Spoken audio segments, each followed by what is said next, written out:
I'm Suzanne Sibylla. I'm the owner of Sibylla and Associates, which is the premier leadership and employee development company. Overcome obstacles, reframe your reality, love life, and have growth goals.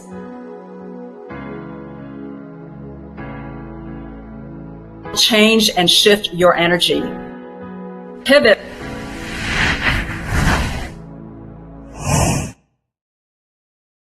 Welcome, everyone. I'm Suzanne Sibylla, your host of Pivot Now, where we bring on interesting, exciting, and dynamic guests who will share with us their tips, tricks, and life and business hacks to help you pivot in your life. I'm super excited to bring this guest on our show. She is absolutely amazing. I know you're going to love her. Let me tell you a little bit about her. She has a background as a speaker, world-renowned speaker, entrepreneur, change maker, and filmmaker, and she was also a U.S. Senator for the state of Washington. How incredible is that? Welcome to our show, Mona Das. Woo! Let's go. Hearts and flames for Mona. Let's go, Mona. Woo! So glad to have you on the show. So nice to be here. Thank you so much for having me. That's so great. Thank you for being here. Well, we want to know what your biggest pivot was. And I know it was becoming a U.S. Senator. I know that. So tell us the story about it. Oh, thank you so much for having me. It's so wonderful to be here and to be connected with your audience. I'm just so excited to share my story about pivoting. And I will say, I'm like the pivot queen. I always say, hey, I'm the pivot queen. That's my name, pivot queen. That's why we love each other so much. I mean, I will say, I kind of have said in the past, like I have reinvented myself so many times. Back in the day, it was Madonna that used to reinvent herself, and now it's sort of like Taylor Swift. And so I feel like I've just reinvented myself so many times because, truthfully, I just get bored and I need to do new things.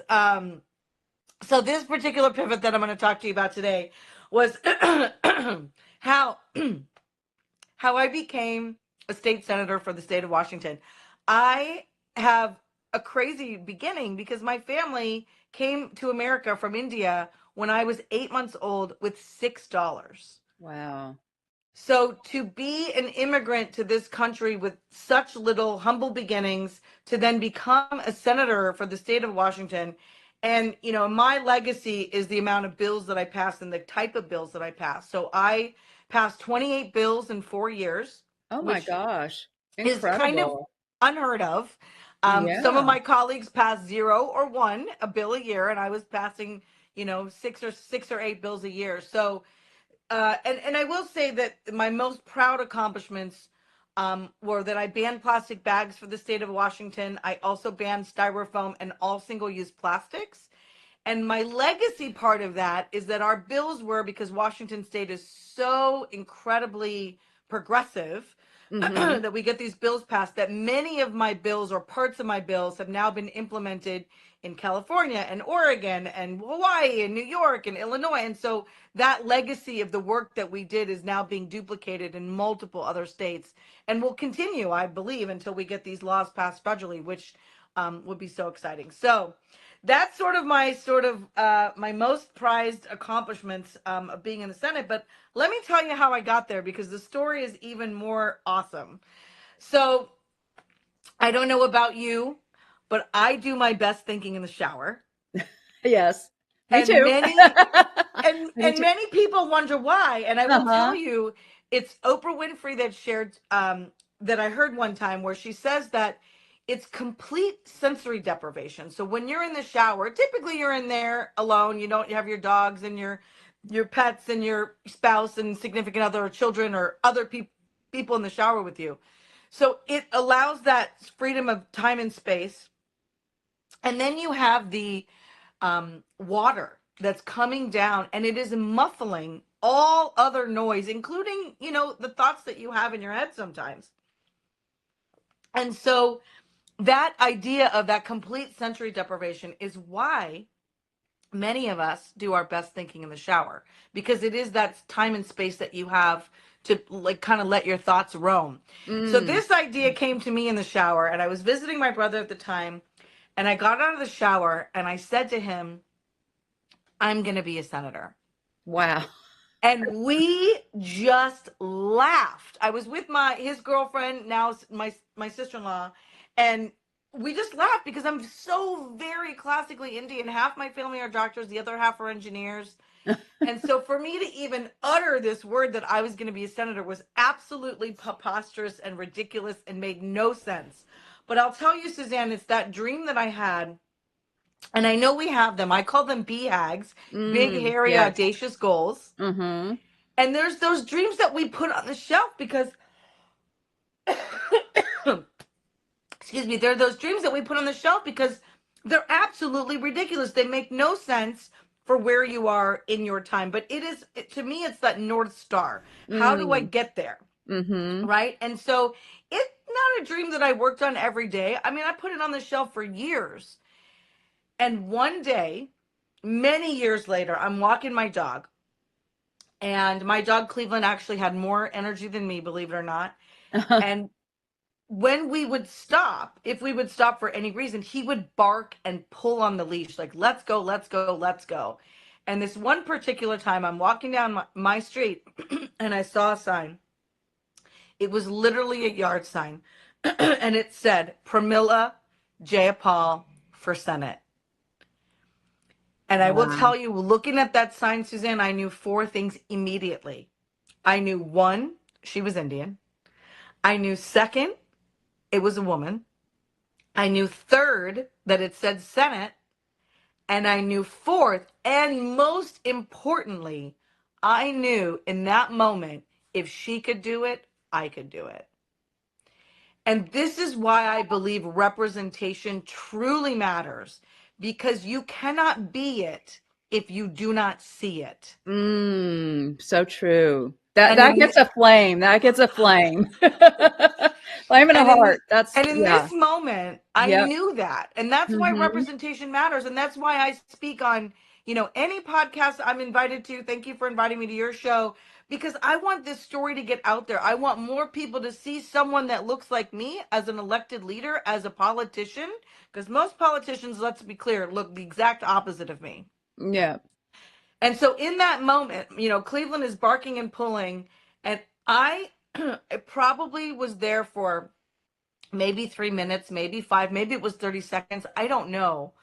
But I was crying. No, actually, I was bawling because I did not think my dream was possible. That my crazy dream, my BHAG, I didn't even think it was possible until that moment.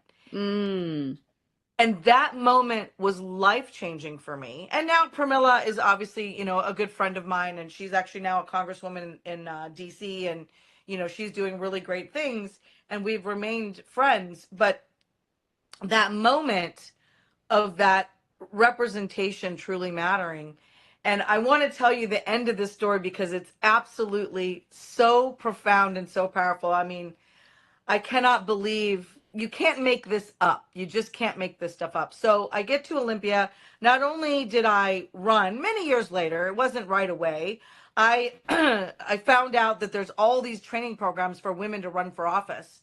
And because I'm an overachiever, self-described, I Uh-huh. didn't do one program or two. I did 5 training programs that Wow. trained people to run for office. Oh my gosh. And they're out there, right? And so, and this is Mm-hmm. true for any of your audience that wants to do their crazy thing. There is a training program out there for you, whatever your BHAG is. It doesn't have to be obviously political office.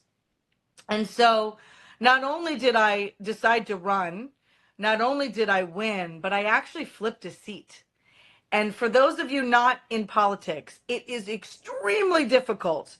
That means I took my seat from one party to my party and literally flipped a seat, which is absolutely impossible. And I didn't get there just trying or just imagining that I did it or manifesting it. I knocked on 8,000 doors personally Wow. to make Wow. that dream happen. My campaign knocked on 30,000 doors. And so that's how you make real change, is like you get out there and meet community. And in my community, it was so important for me because in my community, there was 138 languages spoken in my district, in the school district, and I knew that there are little Monas out there, right? Little tiny Mm. immigrants that came from other countries that also didn't see themselves in political or any kind of leadership. I didn't see myself in any kind of leadership role for years, right? And so that's to me why it's so important for folks like me to get out there and share our stories, because I want to give hope to the next generation or even my current generation that they can still live their dream. I mean, I ran for office when I was in my 40s, and many people, don't get into politics until later in life. So it's always possible, whatever your That's dream such a is, no great matter story. I how old love you are. this story. It's such an amazing story and so inspirational and so motivational as well. Thank you. Incredible, incredible. I So mean, the end of yeah. this story is even crazier. So I will Uh-huh. share with you. So because my last name starts with D, there were six new of us, but I got to pick first as I was alphabetically, you know, in the front. So I got to view all the six offices, and I will tell you the funniest thing, we actually picked the smallest office. And the reason is, I was with my chief of staff at the time, and the reason is because our capital in Olympia, which is our state capital, looks very much like the Washington, D.C. Capitol. There's a dome, the House is on the right, the Senate's on the left, and we picked the office that had the view of the dome, because we knew that there were going to be super duper really really hard days, and we wanted to be reminded of that dome, which represented to me all the constituents that voted for me, that sent me to Olympia, and the ones that didn't send me there, even the ones that couldn't vote, because they were immigrants, or they were on the political opposite side. I mean, I was there to represent my entire district, not just my political beliefs, right? So I really really really wanted to see that office. And so here's where it came. So about 2 weeks into our being in our office, somebody came into my office and said, "Oh my gosh, that's so amazing that you're in this office. It's Pramila Jayapal's old office." Oh, wow. Wow. That is amazing. You can't Oh my even gosh. plan this. You That's can't like, my, wow. you you can't even make this up. Like, you can't even plan it, right? Like, I had this dream whatever 10 years or so before, see this woman's sign, and now I'm in her, she used to be in the state senate obviously before she went to Congress, and so now I'm in her old office, and it's just like, this is the point of the story, which exactly your reaction, Suzanne. It's like your jaw drops, the hair on your arms raise, and it usually brings me to tears, because I still can't believe that you can't even, and I'm a big manifester, I call it manifesting, and I love it. you can't even make this up. You can't. Like, you can't even plan it like that. And so that to me is the power of intention. That to me is the power of living your BHAG. That to me is the power of dreaming.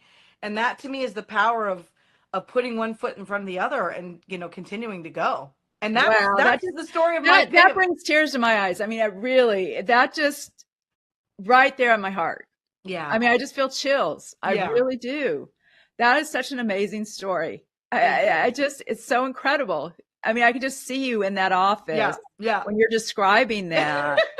I can imagine you must have been like, oh my God, this is really happening. Like, Yeah. this is Yeah. real. Yeah. Like, Yeah. you're in her Yeah. office and you saw that sign. Amazing. Like you said, you cannot make these You things you up. can't make it up. Well, and the best was when I actually got Wow. to tell her, because she used to do fundraisers for me all the time, and so we were on a Zoom doing a fundraiser. It was during COVID, and I said to her, I was like, "Pramila, you're not going to believe this," and I told her, and I said I was in, and she goes, "You were in Jack 230?" Like, she remembered the exact office number. I'm like, "I'm in Jack 230." She's like, she couldn't believe it either, because you just can't make that stuff up. It's Yeah, really, and the whole story of how you saw the sign, yeah, right? And yeah, that was a sign for you to do what your BHAG, yeah, to live out that dream. yeah, Wow, incredible. yeah. So what advice would you give us, our audience who have a big, a dream out there, a big desire, and want to pivot in their life and are scared or fearful, what Yeah. would you suggest? What would you Well, I will recommend? say this. If you feel it in your heart so deeply that you need to make this pivot, I found my friends and family didn't understand. I mean, I had a Mm, successful business, I was doing great, everything was going perfectly, and friends and family very close to me had no idea. And when people tell you you can't do something, what they're saying to you is they can't do it. so true. So true. And so I had to literally put blinders on and Mm, move forward without the support of the friends and family that I thought would support me the most. They weren't there.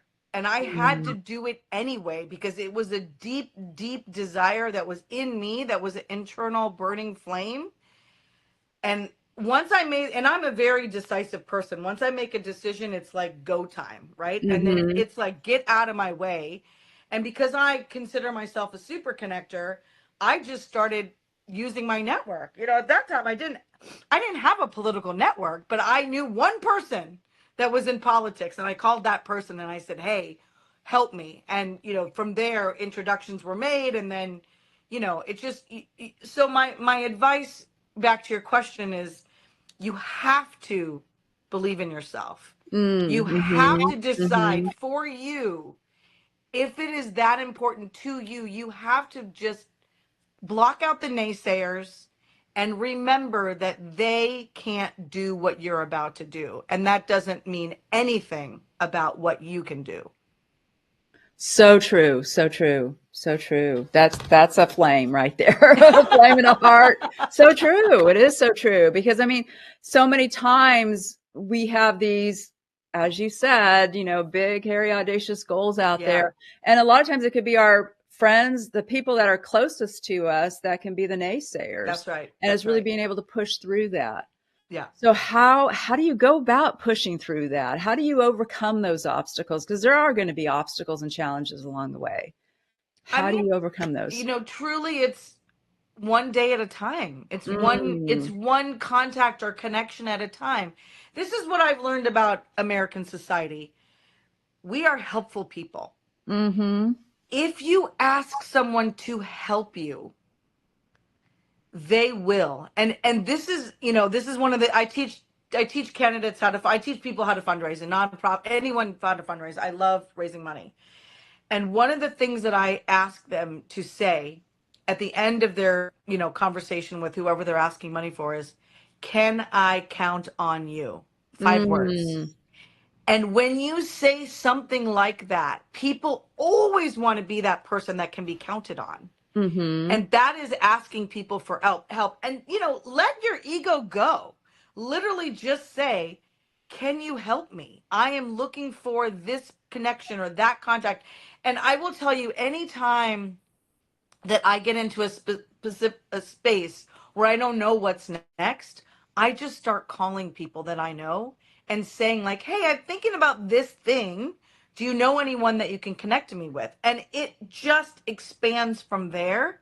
I do this thing, I call it 50 coffees, where when I'm in a transition where I want to do something new but I don't know how, I will literally have 50 coffees with 50 different people. And that's virtual coffees, right? You can do that over Zoom. It doesn't have to be Mm-hmm. in person, although in person is always great. And I just start asking questions like, "Hey, I'm thinking about this. What do you think?" Or, "Who do you know?" And then you always just say, "Hey, who can you connect me to?"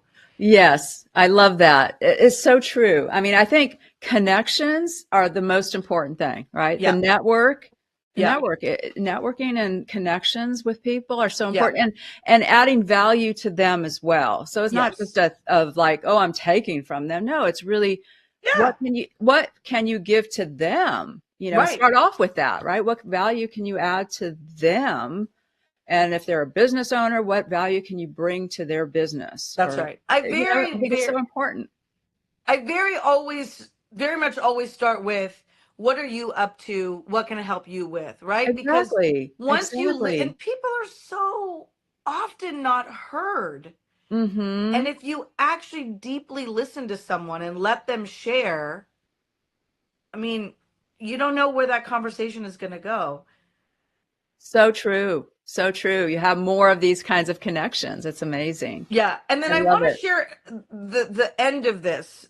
When you do 50 coffees or, reach out to your network or whoever you want to talk with, I always end with this because everyone is busy and everyone has, very little time.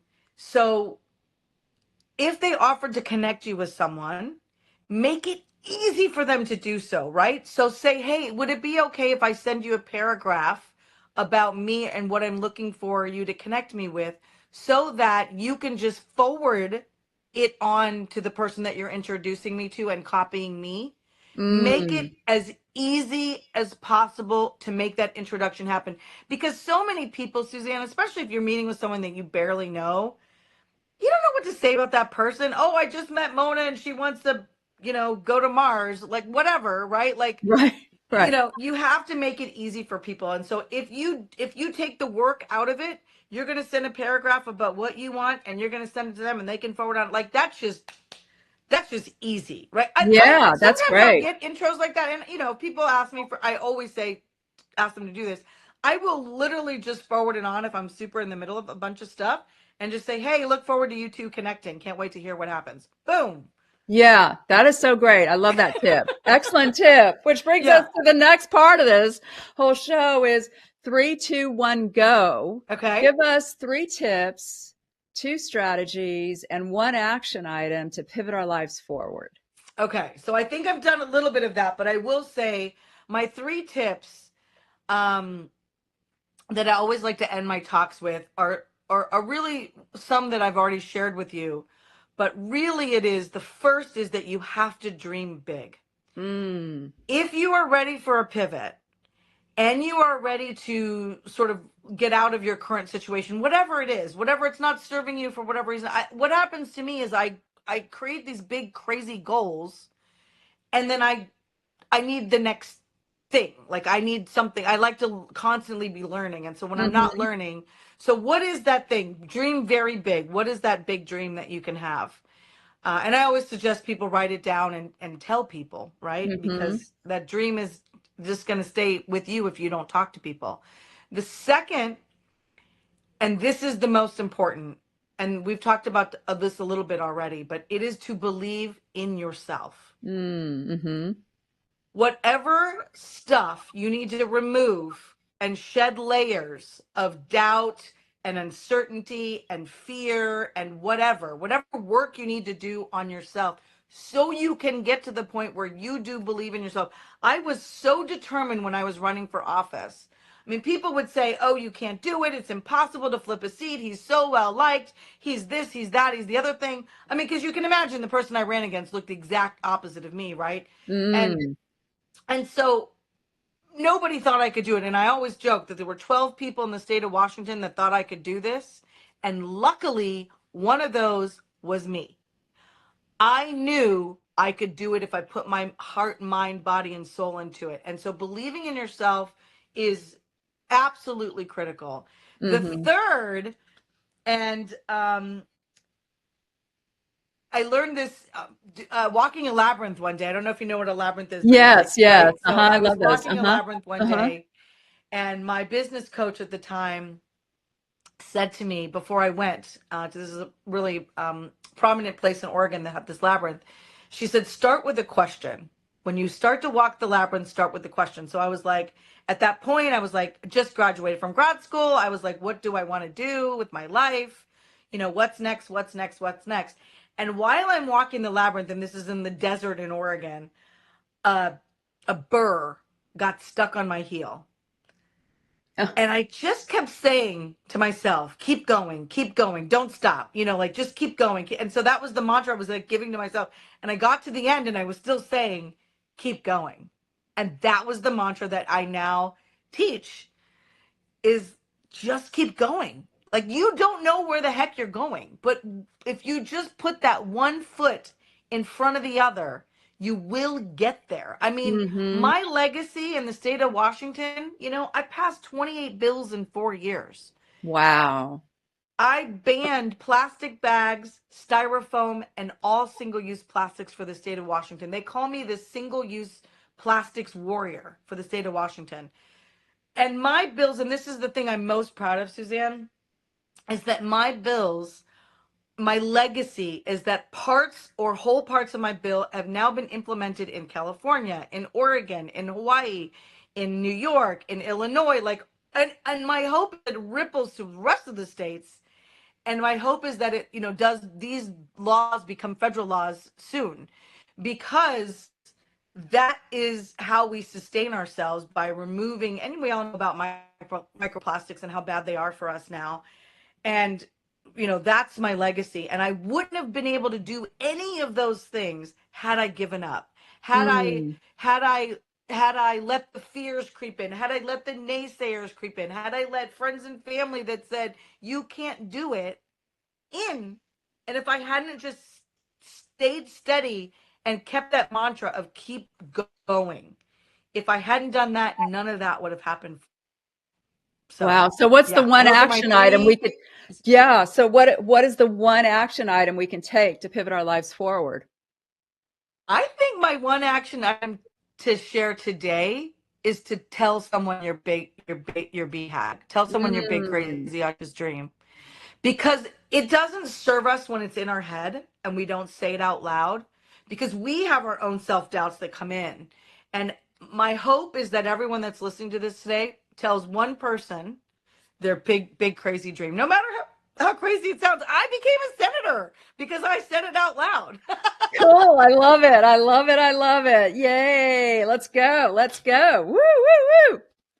So is there anything else you would like to add to our show? Anything about your I business or what you do? Or Yeah, I do. yeah. We didn't talk about the movie that I made. So Oh, wow. after Yeah. I left Tell us. office, I wanted to, believe it or not, I wanted to make bigger impact than the impact that I was making. I knew that I was put on this planet to make larger impact than that. And what I was doing was great and awesome, and I loved it. And I wanted to make bigger change. And for me, I wanted more little Monas out there. And so what I did was I made a movie. It's called Badass Women Doing Kick-Ass Shit. I I don't know if you have love to it. bleep that out. Let's go. Let's go. Woo. I love that title. And this movie in particular is about 8 women of color around the country that ran for office. 7 out of the 8 of the women that I featured in my movie did end up winning their races, and Wow. many have moved on to higher office, which is awesome. Yes. One of the gals called me about 2 weeks ago and told me the really crazy big office she's about to run for. So I can't divulge that, but it's really exciting. And so this movie, yes, it's about politics. Yes, it's about women who ran for office. But really, the movie, Suzanne, is about hope and inspiration and resilience and grit and tenacity and doing the thing, doing your big BHAG, doing your crazy thing. And these are 7 other women. I'm in the movie as well. 7 other women who did it. Regardless, I mean, the one woman who didn't win, she still did it, right? Many people have a dream to do it and they don't do it. So that's one thing I'd love to share. And we got a distribution deal last year. Oh, So you can wow. watch the movie on Amazon Prime, Apple TV, Oh, that's YouTube. cool. Yeah. So Congratulations. thank you. So if you search "badass," I think you'll probably include the link in the show notes. Yes, So, we will. We will. yeah. So yeah, I Definitely. would love for y'all to watch it and get inspired. And we go around the country and show the movie to inspire others. I'm doing the movie in October in Seattle as a fundraiser for a nonprofit organization that does films. So I love doing that. I love showing the movie and speaking. I love that. And the other thing that I do is I work with women and folks who want to make greater impact but don't know how. And I help them make that big change that they want to make. A lot of times, once you get to a certain level, legislation is needed to continue making that impact for communities around your state. And that's something I'm uniquely qualified to do, since I got 28 bills through the Senate, the House, and the governor's desk to sign into law. I know a little bit about how to do that. Yeah, I think you do. That's amazing. Absolutely. Well, Thank you so much for being on our show. We really appreciate you and all that you've done. I mean, 28 bills, that's amazing. Absolutely amazing. Such an inspiration, such a motivation for all of us. Thanks again, Mona. We really Thank you appreciate so you. much for having me. It was Yeah, lovely to be with you thank today. you. Thank Thank you. you. And to our audience watching, we thank you for being on our, watching our show every Tuesday, 10 o'clock Pacific time, 1 o'clock Eastern time. Live life abundantly. You can live your best life. Pivot now. Change and shift your energy. Pivot